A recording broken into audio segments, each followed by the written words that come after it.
Binatikos online ang Sangguniang Kabataan Chairperson sa Santa Cruz, Laguna. Matapos mag-viral ang video niya kung saan nakitang hinawakan niya mga panindang siopaw at hotdog sa isang convenience store. Naglabas naman ng pahayag ang SK Chairperson at humingi na ng paumanhin. May unang balita si Mag Gonzales.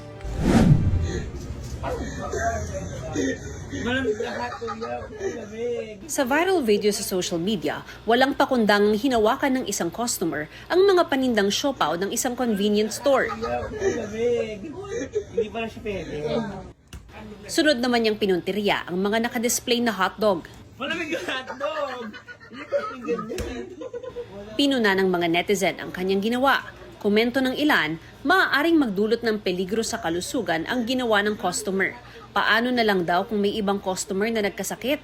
Ang lalaking nasa viral video, kinilalang si Mark Adrian Napiza, Sangguniang Kabataan Chairman sa Santa Cruz, Laguna.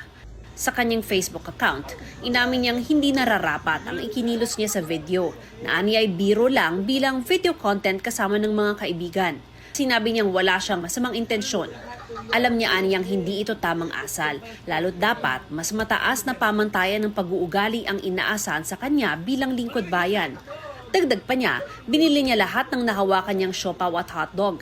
Humingi rin siya ng paumanhin sa pamunuan ng convenience store dahil sa abalang idinulot niya at sa paggawa ng content ng walang pahintulot. Handa rin niyang tanggapin ang anumang nararapat na hakbang o gabay mula sa Sangguniang Kabataan Federasyon at sa DILG.